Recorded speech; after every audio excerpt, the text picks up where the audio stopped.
ಇಲ್ಲಿ ಉಪಸ್ಥಿತರಿರುವಂಥ ನಮ್ಮ ಬ್ಲಾಕ್ ಕಾಂಗ್ರೆಸ್ ಅಧ್ಯಕ್ಷ ಅಂತ ಹಿರಿಯರಾದಂಥ ಪಕಾಲಿ ಅವರೇ ಮತ್ತು ಇನ್ನೋರ್ವ ಹಿರಿಯರಾದಂಥ ಮಕಾಂದರ್ ಅವರು ಮತ್ತು ಯುವಕರ ಮುಖಂಡರಾದಂಥ ಅಲ್ಲಾಬಕ್ಷ ಅವರೇ ಹಾಗೂ ಈ ಕಾರ್ಯಕ್ರಮದಲ್ಲಿ ನಮ್ಮ ಕರೆಗೆ ಒಗ್ಗಟ್ಟು ಆಗಮಿಸಿದಂಥ ಎಲ್ಲ ಪಟ್ಟಣ ಪಂಚಾಯಿತಿ ಸದಸ್ಯರುಗಳೇ, ಯುವಕರೇ, ಮಾಧ್ಯಮದ ಸ್ನೇಹಿತರೇ ಹಾಗೂ ಹಿರಿಯರೇ, ನಮ್ಮ ಒಂದು ಕರೆಗೆ ಒಗ್ಗಟ್ಟು ತಾವೆಲ್ಲರೂ ನಿಮ್ಮ ವೈಯಕ್ತಿಕ ಕೆಲಸಗಳನ್ನು ಬಿಟ್ಟು ಈ ಒಂದು ಶಾಂತಿ ಸಭೆಯಲ್ಲಿ ಪಾಲ್ಗೊಂಡಿದ್ದಕ್ಕೆ ನಮ್ಮ ಇಲಾಖೆ ವತಿಯಿಂದ, ಠಾಣೆ ವತಿಯಿಂದ ಮೊದಲಿಗೆ ಎಲ್ಲರಿಗೂ ನಾನು ಅಭಿನಂದನೆಗಳನ್ನು ಸಲ್ಲಿಸುತ್ತಾ, ಬಕ್ರೀದ್ ಹಬ್ಬ, ಬಕ್ರೀದ್ ಅರ್ಥ, ಬಕ್ರೀದ್ ಎಂದರೆ ತ್ಯಾಗ ಮತ್ತು ಬಲಿದಾನ ಎಂದ ಅರ್ಥ. ಪ್ರತಿಯೊಂದು ಧರ್ಮಗಳಲ್ಲಿ ತನ್ನದೇ ಆದಂಥ ವೈಶಿಷ್ಟ್ಯಗಳಿದ್ದಾವೆ. ನಮ್ಮ ದೇಶ ಭಾರತ ಬಹುತ್ವದ ರಾಷ್ಟ್ರ. ಬಹುತ್ವ ಅಂದರೆ ಎಲ್ಲದರಲ್ಲಿ ವೈವಿಧ್ಯತೆಯನ್ನು ನಾವು ಕಾಣ್ತಾ ಇದ್ದೀವಿ. ಬಹುತ್ವ ಇದರ ಅರ್ಥ ನಮ್ಮ ವೇಷಭೂಷಣಗಳು ಸಾಕಷ್ಟು ಬದಲಾವಣೆಗಳಿದ್ದಾವೆ, ನಮ್ಮ ಆಹಾರ ಅಭ್ಯಾಸಗಳು ಬದಲಾವಣೆ ಇದ್ದಾವೆ, ನಮ್ಮ ಭಾಷೆ ನೂರಾರು ಭಾಷೆಗಳಿದ್ದಾವೆ, ನಮ್ಮ ಆಚರಣೆ ವಿಚಾರಗಳು ಸಾಕಷ್ಟು ಇದ್ದಾವೆ, ನಮ್ಮ ಧರ್ಮ ಗ್ರಂಥಗಳು ಸಾಕಷ್ಟು ಬೇರೆ ಬೇರೆ ಇದ್ದಾವೆ. ಇವೆಲ್ಲವುಗಳು ಇದ್ದರೆ ಸಹಿತ ಆಚರಣೆ ಪದ್ಧತಿಗಳು, ವೇಷಭೂಷಣ, ಆಹಾರ ಪದ್ಧತಿಗಳು ಎಲ್ಲವೂ ಕೂಡ ವೈವಿಧ್ಯತೆಗಳು ಇದ್ರೂ ಸಹಿತ ನಾವೆಲ್ಲರೂ ಭಾರತೀಯರು ಅಂತಕ್ಕಂಥ ಒಂದು ವಿಶಿಷ್ಟ ಮನೋಭಾವನೆಯನ್ನು ಇಟ್ಕೊಂಡು ನಾವು ಸೌಭಾಗ್ಯತ್ವದಲ್ಲಿ ಬದುಕ್ತಾ ಇದ್ದೀವಲ್ಲ, ಇದು ಭಾರತ ದೇಶದ ಅತಿ ಒಂದು ಹೆಮ್ಮೆಯ ವಿಷಯ. ವಿವಿಧತೆಯಲ್ಲಿ ಏಕತೆ ಅಂತಾರೆ, ಯುನಿಟಿ. ಅವರು ಇವರು ಕೋಲಾರ ಅಂದರೆ ನನಗೆ ಕೊಂದಲ್ಲ, ಇದು ಹಿಂದೂ ಮುಸ್ಲಿಂ ಜಾಸ್ತಿ ಇದೆ, ಹಾಗಿದೆ, ಹೀಗಿದೆ, ಯಾವ ಭಾವನೆ ಇದೆ. ಎಲ್ಲರೂ ಕೂಡ ಹೊಂದಾಣಿಕೆಯಿಂದ ಪರಸ್ಪರ ಸೌಭಾಗ್ಯದಿಂದ ಬದುಕ್ತಾರಲ್ಲ, ಇದು ಹೆಮ್ಮೆ ಅನ್ನಿಸ್ತದೆ. ಸಣ್ಣ ಪುಟ್ಟ ವೈರುಧ್ಯಗಳು ಎಲ್ಲ ಕಡೆ ಇರ್ತವೆ. ಅದನ್ನು ಅರ್ಥೈಸ್ಕೊಂಡು ಹಿರಿಯರಾದಂಥವ್ರು ಸಣ್ಣ ಪುಟ್ಟದನ್ನು ಅಲ್ಲೇ ಚೂಟಿ ಹಾಕಿ ಅದನ್ನು ಮಟಕ್ಗೊಳಿಸಿ ಅದು ಆಗದೆ ಹಾಗೆ ನೋಡ್ತಾರಲ್ಲ, ಅದು ನಿಜವಾದ ಲೀಡರ್ಶಿಪ್ ಕ್ವಾಲಿಟಿ. ಸಣ್ಣ ಹುಡುಗರು ಆಗ್ತವೆ, ತಿಳುವಳಿಕೆಯಿಂದ ಯಾವುದೋ 15 ಜನದ ಒಬ್ಬ ಯಾರೋ 15 ಮಾಡಿದಾಗ ಸಣ್ಣ ಪುಟ್ಟ ವ್ಯಾಜ್ಯಗಳು ಆಗ್ತವೆ. ಅದು ಆಗದ ರೀತಿಯಲ್ಲಿ, ದೊಡ್ಡದಾಗದ ರೀತಿಯಲ್ಲಿ ತಿಳಿತಿರಲ್ಲ, ಅದು ನಿಜವಾದ ನಾಯಕತ್ವದ ಗುಣ, ಲೀಡರ್ಶಿಪ್ ಕ್ವಾಲಿಟಿ ಅಂತ ಕರೀತಾರೆ. ಅದಕ್ಕೆ ಸಾಕಷ್ಟು ಯಾವುದೋ ಒಂದು ದೈನಂದಿನ ಕೆಲಸದಲ್ಲಿ ನೋಡ್ತೀವಿ, ಯಾವುದೋ ಸಮಸ್ಯೆಗಳು ಬಂದಿರ್ತಾವೆ, ಗದಗಿಸೋದ್ರ ತಿಳ್ಕೊತಾರೆ, ಅರ್ಥೈಸ್ಕೋತಾರ. ಸುಮ್ಮನೆ ಕೋಲಾರ ಬಗ್ಗೆ ಅಥವಾ ಹಾಗೆ ಹೀಗೆ ಅಂತಕ್ಕಂಥ ತಪ್ಪು ಭಾವನೆ ಎಲ್ಲಿ ಬೇಡ. ಯಾಕೆ ನಮಗಂತೂ ಅದು ಏನೂ ಅನಿಸೂ ಇಲ್ಲ. ನಾನು ಪ್ರತಿ ಸಲ ಬಂದಾಗೂ ಹೇಳಿದ್ದೀನಿ, ನಾನು ಎಲ್ಲರಿಗೂ ಹೇಳಿದ್ದೀನಿ, ಏನೂ ಇಲ್ಲ, ನಾನು ಒಳ್ಳೆಯವನಾದರೆ ಜಗತ್ತೆಲ್ಲ ಒಳ್ಳೆಯದಿರ್ತದೆ, ನನ್ನ ನಾಲಿಗೆ ಒಳ್ಳೆಯದಾದರೆ ನಾಡೆಲ್ಲ ಒಳ್ಳೆಯದಿರ್ತದೆ. ಕಾನೂನುಬದ್ಧವಾಗಿ ಮಾಡುವಂಥ ಕೆಲವೊಂದು ಕೆಲಸಗಳಲ್ಲಿ ಕೆಲವೊಂದು ಹೆಚ್ಚು ಕಡಿಮೆ ಆಗಿರ್ತವೆ. ಆದರೂ ಕೂಡ ಯಾವುದನ್ನು ಕಾನೂನಿನ ಗೆರೆಯನ್ನು ಬಿಟ್ಟು ನಾವು ದಾಟಿ ಹೋಗಲಿಕ್ಕೆ ಬರುವುದಿಲ್ಲ. ಯಾರೇ ಆದರೂ ಸಹಿತ ನಾನು ಮಾಡೋದು ತಪ್ಪೇ, ಯಾರು ಮಾಡೋದು ತಪ್ಪೇ ಆಗ್ತದೆ. ಅದಕ್ಕೆ ಈ ಬಕ್ರೀದ್ ಹಬ್ಬದ ಸಂದರ್ಭದಲ್ಲಿ ನಾವು ಜಾಸ್ತಿ ಹೋಗೋ ಇಚ್ಛೆ ಪಡೋದಿಲ್ಲ. ಯಾಕಂದರೆ ಎಲ್ಲ ಹಬ್ಬಗಳನ್ನು ಶಾಂತಿಯಿಂದ ಮಾಡಿದ್ದೀರಿ. ಮುಖ್ಯವಾಗಿ ಈ ಒಂದು ವಿಷಯದಲ್ಲಿ ನಾನು ಹೇಳ್ತೀನಿ, ಇಸ್ಲಾಂ ಧರ್ಮೀಯರ ಯಾವುದೇ ಹಬ್ಬ ಆಚರಣೆಗಳಲ್ಲಿ ನಾನು ಮುಖಸ್ತುತಿ ಮಾಡ್ತಾಯಿಲ್ಲ. ಭಾಳ ಒಂದು ಸಿಸ್ಟಮೆಟಿಕ್ಕಾಗಿ ಒಂದು ಪದ್ಧತಿ ಪ್ರಕಾರ ಹೋಗ್ತಿರ್ತಾರೆ. ಇಲ್ಲಿ ನಮ್ಮ ಕೋಲಾರದಲ್ಲಿ ಅಂತೂ ಇಲ್ಲಿ ತನಕ ಯಾವುದೋ ಒಂದು ಅಂಥ ಗಲಾಟೆಗಳು ಯಾವುದೂ ಆಗಿಲ್ಲ. ಗಣಪತಿ ಸಂದರ್ಭದಲ್ಲಿ ಸ್ವಲ್ಪ ಏನೋ ಸಣ್ಣ ಪುಟ್ಟು ಇದು ಆಗ್ತವೆ. ಯಾಕೆ ಹಂಗೆ ಆಗ್ತಾವಪ್ಪ ಅಂದ್ರೆ ಈ ಮದ್ಯ ಸೇವನೆ ಮಾಡದಿದ್ದರೆ ಯಾವ ಗಲಾಟೆಗಳು ಆಗಲ್ಲ. ಬಟ್ ಗಣಪತಿ ಸಂದರ್ಭದಲ್ಲಿ ಕೆಲವೊಂದು ಅದನ್ನು ನಿಷೇಧ ಆಗುವಂಥ ಸಂಘಟಕರು ಅದನ್ನು ಕಂಪ್ಲೀಟ್ ನಿಷೇಧ ಆಗುವ ರೀತಿಯಲ್ಲಿ ನೀವು ಕ್ರಮಗಳನ್ನು ಕೈಗೊಳ್ಳಬೇಕು. ಅಂದಾಗ ಯಾವ ಗಲಾಟೆನೇ ಆಗಲ್ಲ. ಹಬ್ಬಗಳು ಏನಾಗ್ತವಪ್ಪ ಅಂದ್ರೆ ನಮ್ಮ ಮನದ ಸಂತೋಷ ಹೆಚ್ಚಿಸ್ಬೇಕು, ಮನಸ್ಸಿನ ಸಂತೋಷ ಹೆಚ್ಚಿಸ್ಬೇಕು. ಮನಸ್ಸಿಗೆ ದುಃಖ ಕೊಡೋದು, ಜಗಳ ತೆಗೆದು ವೈರತ್ವ ಬೆಳೆಸೋದು ಅದು ಹಬ್ಬನೇ ಅಲ್ಲದು. ಮನಸ್ಸಿಗೆ ಅವತ್ತು ನಾವು ಸಿಹಿಯನ್ನು ತಿಂದು ಬಾಯಿಯನ್ನು ಸಿಹಿ ಮಾಡ್ಕೋತೇವೆ. ಬಾಯಿಯನ್ನು ಸಿಹಿ ಮಾಡೋದು ದೇಹ ಸಿಹಿ ಆಗೋದಲ್ಲ, ಮನಸ್ಸು ಸಿಹಿ ಆಗಬೇಕು. ಹಬ್ಬದ ಆಚರಣೆ ವೈಶಿಷ್ಟ್ಯಗಳನ್ನು ನಮ್ಮ ಸಂಸ್ಕಾರದಲ್ಲಿ ಬೆಳೆಸ್ಕೋಬೇಕು, ಮನಸ್ಸಿನಲ್ಲಿ ಬೆಳೆಸ್ಕೋಬೇಕು. ಅಂದಾಗ ಮಾತ್ರ ಈಗ ನಮ್ಮನ್ನು ನೋಡಿ ಯುವ ಪೀಳಿಗೆ, ಚಿಕ್ಕ ಮಕ್ಕಳು ಅದು ನೋಡಿ ಕಲಿತಾರೆ. ಒಂದು ಮಗುವಿಗೆ ನೀವು ಮನೆಯಲ್ಲಿ ತಿದ್ದಿ ಹೇಳಿ ಅದು ತಿಳ್ಕೋದಲ್ಲ, ಬಟ್ ನೀವು ಆಚರಣೆ ಮಾಡಿರಿ, ನಿಮ್ಮನ್ನು ನೋಡಿ ಅದು ಕಲಿತದೆ. ಮಗುವಿಗೆ ಹೇಳಿದ್ರೆ ತಿಳ್ಕೋದಲ್ಲ, ಬಟ್ ನಿಮ್ಮನ್ನು ಅಬ್ಸರ್ವ್ ಮಾಡ್ತದೆ. ಅಬ್ಸರ್ವ್ ಮಾಡಿ ಏನು ಮಾಡ್ತಿರಲ್ಲ ಅದೇ ಪ್ರಕಾರ ಮಗು ನಡ್ಕೋತೀವಿ. ಅದಕ್ಕೆ ಈ ಹಬ್ಬಗಳ ನಮ್ಮ ಬದುಕಿಗೆ ಒಂದು ಸಂತೋಷ ಕೊಡಲಿ. ಈ ಬಕ್ರೀದ್ ಹಬ್ಬ ಬೆಳಗ್ಗೆ ಸಾಮಾನ್ಯವಾಗಿ ಅದು ಪ್ರೇಯರ್ ಮಾಡ್ತಾರೆ. 9-9:30 ಗಂಟೆಗೆ ಈಗಾಗಲೇ ಪ್ರೇಯರ್ ಮಾಡ್ಕೊಂಡು ಬಂದು ಅವ್ರು ಹೋಗ್ತಾರೆ, ಮನೆಗೆ ಸಿಹಿಗಳನ್ನು ಹಂಚ್ತಾರೆ, ದಾನ ಧರ್ಮಗಳನ್ನು ಮಾಡ್ತಾರೆ. ಯಾವುದೇ ರೀತಿ ತೊಂದರೆಗಳಾಗದ ರೀತಿಯಲ್ಲಿ ಪರಸ್ಪರ ಸೌಭಾಳ್ಯತೆಯಿಂದ ಈ ಹಬ್ಬವನ್ನು ನಾವು ಆಚರಣೆ ಮಾಡ್ತೀವಿ ಅಂತಕ್ಕಂಥ ಒಂದು ಆಶಾಭಾವನೆಯನ್ನು ವ್ಯಕ್ತಪಡಿಸುತ್ತಾ, ಈಗಾಗಲೇ 1 ವರ್ಷದ ಅವಧಿಯವರೆಗೆ ಎಲ್ಲ ರೌಡಿ ಜನರ ಮೇಲೆ ಬಾಂಡ್ ಆಗಿದೆ. ಸುಮಾರು ಮೊದಲೆಲ್ಲ 1 ಲಕ್ಷ ಮಾಡ್ತೀನಿ, ನಾನು 10 ಲಕ್ಷ ಮಾಡಿದ್ದೀನಿ. ಎಲ್ಲ ಕೊಮ್ಮಲ್ ರೌಡಿ ಜನರ ಮೇಲೆ 10 ಲಕ್ಷ ರೂಪಾಯಿ 1 ವರ್ಷದವರೆಗೆ ಬಾಂಡೋರ್ ಆಗಿದೆ. ಮತ್ತು ನಮ್ಮ ಠಾಣೆಯಲ್ಲಿರ್ತಕ್ಕಂಥ ಎಲ್ಲ MOBಗಳ ಮೇಲೆ 3 ವರ್ಷಗಳವರೆಗೆ ಬಾಂಡೋರ್ ಮಾಡಿಸಿದ್ವಿ. ಆಲ್ರೆಡಿ ಬಾಂಡೋರ್ ಮಾಡಿಸಿದ್ದೀವಿ. ಯಾವುದೇ ರೀತಿ ವೈಲೇಷನ್ಗಳು ಅವರಿಂದ ಕಂಡು ಬಂದಲ್ಲಿ ನಿರ್ದಾಕ್ಷಿಣ್ಯವಾಗಿ ಕಾನೂನು ಕ್ರಮವನ್ನು ಕೈಗೊಳ್ಳಬೇಕಾಗ್ತದೆ. ಅದಕ್ಕೆ ದಯವಿಟ್ಟು ಒಂದು ಇಲಾಖೆಯ ಮನವಿ ಅಂತ ತಿಳ್ಕೊಳ್ರಿ, ಅಥವಾ ಒಂದು ಕಾನೂನು ಪರಿಪಾಲನೆಯನ್ನು ನೀವು ಮಾಡಬೇಕಾಗ್ತದೆ. ಶಾಂತಿ ಸೌಭಾಗ್ಯಕ್ಕೆ, ಯಾಕಂದರೆ ನಾನೊಬ್ಬನೇ ನನ್ನ ಮನೆ ಮುಂದೆ ಗಲಾಟೆ ಮಾಡಿಕೊಂಡ್ರೆ ಇತರಿಗೆ ತೊಂದರೆ ಆಗ್ತದಲ್ಲ, ಇತರಿಗೆ ಸುತ್ತಮುತ್ತಲಿಗೆ ಜನರಿಗೆ ಇದು ಡಿಸ್ಟರ್ಬ್ ಆಗ್ತದೆ. ಇತರಿಗೆ ಏನೂ ಆಗಲ್ಲ ಅಂತಲ್ಲ, ನನ್ನ ಮನೆ ಮುಂದೆ ನಾನು ಗಲಾಟೆ ಮಾಡ್ಕೊಂಡ್ರೆ ಇತರಿಗೆ ಡಿಸ್ಟರ್ಬೆನ್ಸ್ ಆಗ್ತದೆ. ಪಬ್ಲಿಕ್ ಪ್ರಿಮೈಸಸ್ಸಲ್ಲಿ ನಮ್ಮ ವರ್ತನೆ ಹೆಂಗಿರಬೇಕು, ನಮ್ಮ ನಡವಳಿಕೆ ಹೆಂಗಿರಬೇಕು, ಯಾವುದೇ ಸಣ್ಣ ಪುಟ್ಟ ಜೊತೆ ನಮ್ಮ ಪ್ರತಿಕ್ರಿಯೆ ಹೆಂಗಿರಬೇಕು ಅಂತಕ್ಕಂಥದ್ದು ನಾವು ಮನೆಯಲ್ಲಿ ನಮ್ಮ ಚಿಕ್ಕ ಮಕ್ಕಳಿಗೆ ನಾವು ಕಲಿಸ್ಬೇಕು, ತಿಳಿಸಿ ಹೇಳಬೇಕು. ಹೇಳಿದಾಗ ಮಾತ್ರ ಇವೆಲ್ಲ ನಿಯಮಾವಳಿಗಳ ಪರಿಪಾಲನೆ ಮಾಡಲಿಕ್ಕೆ ಸಾಧ್ಯ ಆಗ್ತದೆ. ಇನ್ನು ಇಲಾಖೆಯ ನಿಯಮಾವಳಿಗಳು ಸಂಬಂಧಪಟ್ಟಂಗೆ ಕೆಲವೊಂದು ಸಂಕ್ಷಿಪ್ತವಾದಂಥ ಕೆಲವೊಂದು ಅಂಶಗಳಿದ್ದಾವೆ. ಆ ಅಂಶಗಳನ್ನು ನಾನು ತಿಳಿಸ್ತೀನಿ. ಬಕ್ರೀದ್ ಹಬ್ಬದ ಸಂದರ್ಭದಲ್ಲಿ ಪರಸ್ಪರ ಗೌರವ, ಪರಸ್ಪರ ಭಾವನೆಗಳಿಗೆ ನಾವು ಸ್ಪಂದನೆ ಮಾಡುವುದು, ಸಹೋದರತ್ವ ಭಾವನೆಯಿಂದ ನಾವು ಬದುಕಿದಾಗ ಮಾತ್ರ ಒಂದು ಮನಸ್ಸಿಗೆ ಒಂದು ನೆಮ್ಮದಿ ಮತ್ತು ಶಾಂತತೆ ಸಿಗುತ್ತದೆ.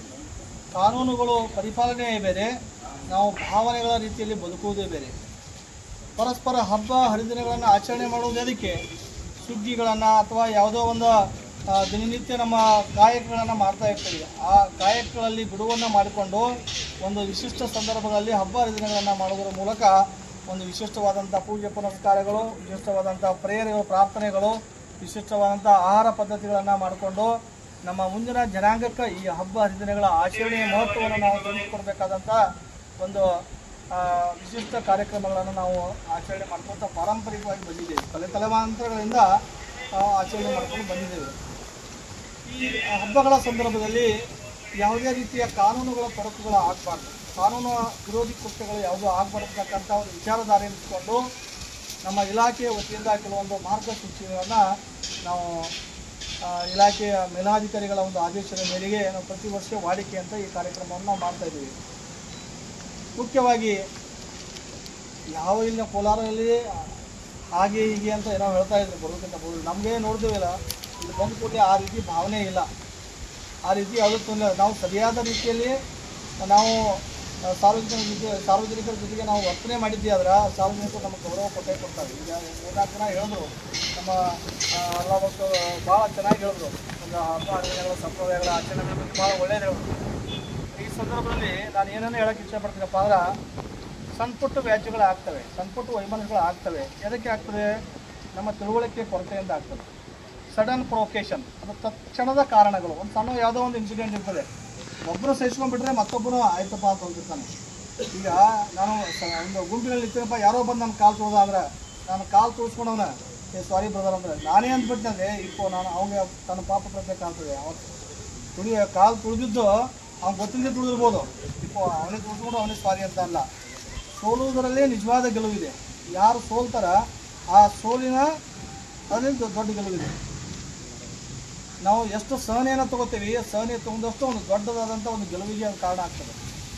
ಅದಕ್ಕೆ ಈಗ ಮನುಷ್ಯ ಜನ್ಮ ಸಾಕಷ್ಟು 84 ಕೋಟಿ ಜೀವರಾಶಿಗಳಿಗಿಂತ ಶ್ರೇಷ್ಠವಾದಂಥ ಬದುಕು. ಈ ಬದುಕನ್ನು ನಾವು ಅರ್ಥಪೂರ್ಣವಾಗಿ ಆಚರಣೆ ಮಾಡಬೇಕಾದ್ರೆ ನಾವು ನಮ್ಮ ಧರ್ಮಗ್ರಂಥಗಳ ಅಧ್ಯಯನ ಮಾಡಬೇಕು. ಸಾಕಷ್ಟು ಸಲ ನಾನು ಹೇಳಿದ್ದೀನಿ, ಎಲ್ಲಿ ನಾವು ನಮ್ಮ ಧರ್ಮಗ್ರಂಥಗಳ ಅಧ್ಯಯನ ಮಾಡಿಲ್ಲೋ ಅಲ್ಲಿ ನಮ್ಮಲ್ಲಿ ಅಜ್ಞಾನ ಉತ್ಪತ್ತಿ ಆಗ್ತದೆ. ಧರ್ಮಗ್ರಂಥಗಳು ಯಾವುದೂ ಕೆಟ್ಟದ್ದನ್ನು ಯಾವುದೂ ಹೇಳಿಲ್ಲ. ಕ್ರೈಸ್ತರ ಬೈಬಲ್, ಇಸ್ಲಾಂ ಧರ್ಮೀಯರ ಕುರಾನ್, ಹಿಂದೂಗಳ ಭಗವದ್ಗೀತೆ, ಯಾವುದೇ ಇರಲಿ, ಯಾವ ಧರ್ಮಗ್ರಂಥಗಳನ್ನು ಯಾಕೆ ಧರ್ಮಗ್ರಂಥಗಳು ಅಂತ ಕರೀತಾರೆ? ಧರ್ಮವನ್ನು ಸಾರುವಂಥ ವಿಚಾರಧಾರೆಗಳನ್ನು ಒಳಗೊಂಡವಕ್ಕೆ ಧರ್ಮಗ್ರಂಥಗಳು. ಅದರಲ್ಲಿ ಕೆಟ್ಟದ್ದಿದ್ರೆ ಧರ್ಮಗ್ರಂಥಗಳೇ ಆಗಲ್ಲ. ನಾನು ನನ್ನ ಧರ್ಮಗ್ರಂಥವನ್ನು ನಾನು ನಿಜವಾಗಲೇ ಅಧ್ಯಯನ ಮಾಡಿದ್ರೆ, ಅದನ್ನು ತಿಳ್ಕೊಂಡ್ರೆ, ಅದನ್ನು ಅರ್ಥೈಸ್ಕೊಂಡ್ರೆ, ಅದನ್ನು ಪರಿಪಾಲನೆ ಮಾಡಿದ್ರೆ ನನ್ನ ನಡೆ ನುಡಿಗಳು ಹಾವಭಾವಗಳು ನನ್ನ ಮುಂದಿನ ಜನಾಂಗಕ್ಕೆ ಪಸರಿಸ್ತವೆ. ನನ್ನ ಕುಟುಂಬದಲ್ಲಿ ನನ್ನ ಆಜುಬಾಜು ಸುತ್ತಮುತ್ತಲಿನ ವಾತಾವರಣಗಳು ಅದನ್ನು ನೋಡಿ ಅನುಕರಣೆ ಮಾಡ್ತವೆ. ಅದಕ್ಕೆ ಧರ್ಮಗ್ರಂಥಗಳ ಅಧ್ಯಯನ ಮಾಡೋದು ಬಹಳ ಮುಖ್ಯ. ಮಕ್ಕಳಿಗೆ ಒಂದು ಒಳ್ಳೆಯ ಸಂಸ್ಕಾರವನ್ನು ನಾವು ಚಿಕ್ಕಂದಿನಿಂದಲೇ ನಾವು ಕಲಿಸಬೇಕಾದಂಥ ಅನಿವಾರ್ಯತೆ ಇದೆ. ಚಿಕ್ಕ ಮಕ್ಕಳು ಇವಾಗ ಕಾನೂನು ಬಾಹ್ಯ ಚಟುವಟಿಕೆಗಳಲ್ಲಿ ತೊಡಗ್ತಾ ಇದ್ದಾರೆ, ದುಶ್ಚಟಗಳಿಗೆ ದಾಸರಾಗ್ತಾ ಇದ್ದಾರೆ. ಒಬ್ಬರು ಯಾರೋ ದೊಡ್ಡೊಬ್ಬರು ಯಾರೋ ಸ್ವಾಮೀಜಿಯನ್ನು ಕರೆಸಿ ಇಲ್ಲೊಂದು ವ್ಯಸನ ಮುಕ್ತ ಕೋಲಾರ ಅಂತ ಒಂದು ಕಾರ್ಯಕ್ರಮ ಮಾಡಬೇಕಾಗಿದೆ. ವ್ಯಸನ ಮುಕ್ತ ಕೋಲಾರ ಯಾರೋ ಸ್ವಾಮೀಜಿಯವ್ರು ಬಂದು ಒಂದು ಜೋಳಿಗೆ ಹಿಡಿದ್ರೆ ಎಲ್ಲರೂ ನಾನು ಇವತ್ತಿಗೆ ಈ ವ್ಯಸನವನ್ನು ನಾನು ತ್ಯಾಗ ಮಾಡ್ತೀನಿ, ಇವತ್ತು ನಾನು ಮಾಡಲ್ಲ ಅಂತ ಅವ್ರ ಜೋಳಿಗೆಯಲ್ಲಿ ಹಾಕಿ ಶಪಥ ಮಾಡಿ ಆ ವ್ಯಸನವನ್ನು ಬಿಡ್ತಕ್ಕಂಥ ಒಂದು ಕಾರ್ಯಕ್ರಮವನ್ನು ಈ ವೇದಿಕೆ ಮೇಲೆ ಇದ್ದಂಥ ಹಿರಿಯರು ಮುಂಬರುವ ದಿನಗಳಲ್ಲಿ ಮಾಡಬೇಕಂತಕ್ಕಂಥ ಒಂದು ಮನವಿಯನ್ನು ನಾನು ಇಲಾಖೆ ವತಿಯಿಂದ ಈ ಸಭೆಯ ಕೇಂದ್ರ ಬಿಂದು ನಮ್ಮ ಕೋಲಾರ ಪೊಲೀಸ್ ಠಾಣೆಯ PSI ಆಗಿರ್ತಕ್ಕಂಥ ಸನ್ಮಾನ್ಯ ಬರಾದಾರ್ ಸರ್ ಸಾಹೇಬರೇ ಹಾಗೂ ನಮ್ಮೂರಿನ ಹಿರಿಯರು ಹಾಗೂ ಪ್ರಥಮ ಪ್ರಜೆಯಾಗಿರ್ತಕ್ಕಂತಹ ನಮ್ಮ ಕೋಲಾರ ಪಟ್ಟಣ ಪಂಚಾಯಿತಿಯ ಅಧ್ಯಕ್ಷರಾದ ಸನ್ಮಾನ್ಯ ಶ್ರೀ CS ಗಿಡ್ಡಪ್ಪಳ್ ಅವರೇ ಹಾಗೂ ಕೋಲಾರ ಬ್ಲಾಕ್ ಕಾಂಗ್ರೆಸ್ನ ಅಧ್ಯಕ್ಷರು ಮತ್ತು ನಮ್ಮ ಮುಸ್ಲಿಂ ಸಮಾಜದ ಹಿರಿಯರಾಗಿರ್ತಕ್ಕಂತಹ ಸನ್ಮಾನ್ಯ RV ಪಕಾಲಿ ಅವರೇ ಹಾಗೂ ಇನ್ನೋರ್ವ ಸಹೋದರನಾಗಿರ್ತಕ್ಕಂಥ ದೀಪ್ ಮಕಾಂದಾರ್ ಅವರೇ ಹಾಗೂ ಈ ಶಾಂತಿ ಸಭೆಗೆ ಆಗಮಿಸ್ತಕ್ಕಂಥ ನನ್ನ ಎಲ್ಲ ಪಟ್ಟಣ ಪಂಚಾಯಿತಿಯ ಸದಸ್ಯರುಗಳೇ, ಎಲ್ಲ ಸಮಾಜದ ಹಿಂದೂ ಮತ್ತು ಮುಸ್ಲಿಂ ಸಮಾಜದ ಹಿರಿಯರೇ ಮತ್ತು ಸಹೋದರ ಮತ್ತು ಮಾಧ್ಯಮದ ಬಂಧುಗಳೇ, ಪ್ರಾಯಶಃ ತಮಗೆಲ್ಲರಿಗೂ ಗೊತ್ತಿದೆ, ನಾನು ಸಾಕಷ್ಟು ಸಲ ಈ ಮಾತನ್ನು ಹೇಳಿದ್ದೀನಿ. ಜಗತ್ತಿನಲ್ಲಿ ಅತ್ಯಂತ ಸುಂದರವಾಗಿರ್ತಕ್ಕಂಥ ದೇಶ ಯಾವುದಾದ್ರೂ ಇದ್ರೆ ಅದು ನಮ್ಮ ಭಾರತ ದೇಶ ಅಂತಕ್ಕಂಥ ಮಾತನ್ನು ನಾವು ಒತ್ತಿ ಹೇಳುವಂಥ ಸಂದರ್ಭ ಇದು. ಯಾಕಂತಂದರೆ ಬಹುಭಾಷಿತ ಮತ್ತು ಬಹು ಹಬ್ಬಗಳನ್ನು ಆಚರಣೆ ಮಾಡಿರ್ತಕ್ಕಂತಹ ಜಗತ್ತಿನಲ್ಲಿ ಏಕೈಕ ದೇಶ ಯಾವುದಾದ್ರೂ ಇದ್ರೆ ಅದು ನನ್ನ ಭಾರತ ದೇಶ. ಆ ದಿಸೆಯಲ್ಲಿ ಎಲ್ಲ ಹಬ್ಬಗಳನ್ನು ಭಾಳ ಶಾಂತಿಯುತವಾಗಿ ಈ ದೇಶದಲ್ಲಿ ನಾವೆಲ್ಲರೂ ಆಚರಣೆ ಮಾಡ್ತೀವಿ. ದೀಪಾವಳಿ ಆಗಿರಬಹುದು, ಹೋಳಿ ಆಗಿರಬಹುದು, ಆಮೇಲೆ ಮುಸ್ಲಿಂ ಸಮಾಜದ ಮೊಹರಂ ಆಗಿರಬಹುದು, ರಂಜಾನ್ ಆಗಿರಬಹುದು, ಅದರ ಜೊತೆಗೇ ಬಕ್ರೀದ್ ಅಂತಕ್ಕಂಥ ಒಂದು ಹಬ್ಬವನ್ನು ಕೂಡ ಇನ್ನೂ 3 ದಿವಸದಲ್ಲಿ ದಿನಾಂಕ 7ನೇ ತಾರೀಕಿನ ದಿವಸ ನಡೆಯಿರತಕ್ಕಂತಹ ಬಕ್ರೀದ್ ಹಬ್ಬದ ನಿಮಿತ್ತವಾಗಿ ಇದು ಇಸ್ಲಾಂ ಧರ್ಮದ ಪವಿತ್ರವಾಗಿರ್ತಕ್ಕಂಥ ಹಬ್ಬ. ನಮ್ಮ ಹಬ್ಬಗಳಲ್ಲಿ ಮೊಹರಂ ಆಗಿರಬಹುದು, ರಂಜಾನ್ ಆಗಿರಬಹುದು, ಅದರ ಜೊತೆಗೇ ಬಕ್ರೀದು ಕೂಡ ಭಾಳ ಪ್ರಾಮುಖ್ಯತೆ ಹೊಂದಿರತಕ್ಕಂಥ ಇದು ಒಂದು ಹಬ್ಬ. ಈ ಹಬ್ಬಕ್ಕೆ ನಾವು ತ್ಯಾಗ ಬಲಿದಾನದ ಪ್ರತೀಕ ಅಂತ ನಾವು ಭಾವಿಸ್ತೀವಿ. ಯಾಕಂತಂದರೆ ನಮ್ಮಲ್ಲಿ ಇರ್ತಕ್ಕಂತಹ ಭಾವನೆಗಳಲ್ಲಿ, ನಮ್ಮಲ್ಲಿ ಇರ್ತಕ್ಕಂತಹ ಗುಣಗಳಲ್ಲಿ ಕೆಟ್ಟ ಗುಣ ಆಗಿರಬಹುದು, ಆಮೇಲೆ ಯಾರೇ ಆದರೂ ದ್ವೇಷ ಇರಬಹುದು, ಈ ಎಲ್ಲವನ್ನ ಸುಟ್ಟು ಹಾಕಬೇಕಂತಕ್ಕಂತಹ ಉದ್ದೇಶನಿಟ್ಟುಕೊಂಡು ಇದಕ್ಕೆ ಬಕ್ರೀದ್ ಹಬ್ಬವನ್ನು ನಾವು ಆಚರಣೆ ಮಾಡ್ತೀವಿ. ಅದರ ಜೊತೆಗೇ ಪವಿತ್ರವಾಗಿರ್ತಕ್ಕಂಥ ಈ ಹಬ್ಬ ಪ್ರವಾದಿ ಇಬ್ರಾಹಿಂ ಅಲೈಹಿಸ್ಸಲಾಂ ಅವರ ಮಗನನ್ನು ಬಲಿದಾನ ಮಾಡುವಂಥ ಸಂದರ್ಭದಾಗ, ಅವರ ತ್ಯಾಗವನ್ನು ಮಾಡುವ ಸಂದರ್ಭದಾಗ ಆ ಭಗವಂತ ಅಲ್ಲಾಹನು ಅನುಗ್ರಹದಿಂದ ಆ ಮಗನನ್ನು ಬಲಿ ಕೊಡುವಂಥ ಸಂದರ್ಭದಲ್ಲಿ ಆ ಮಗುವನ್ನು ಬಿಟ್ಟು ಒಂದು ಹೋತ ಮರಿಯನ್ನು ತ್ಯಾಗ ಮಾಡಿರ್ತಕ್ಕಂಥ ದಿನ, ಅದಕ್ಕೆ ನಾವು ಕುರ್ಬಾನಿ ಬಕ್ರೀದ್ ಅಂತಕ್ಕಂಥ ಹಬ್ಬವನ್ನು ಆಚರಣೆ ಮಾಡ್ತೀವಿ. ಈ ಹಬ್ಬದ ಎಲ್ಲರಿಗೆ ನಾನು ಶುಭಾಶಯನ ಹೇಳುತ್ತಾ, ಈಗ ತಾನೇ ನಮ್ಮ ಸಹೋದರ ಹೇಳಿದರು ರವಿ ಅವರು, ನಾವೆಲ್ಲರೂ ಶಾಂತಿಯಿಂದ ಮತ್ತು ಸಹೋದರತೆಯಿಂದ ನಾವು ಹಬ್ಬವನ್ನು ಆಚರಣೆ ಮಾಡಬೇಕಂತ ಮಾತನ್ನು ಹೇಳಿದರು.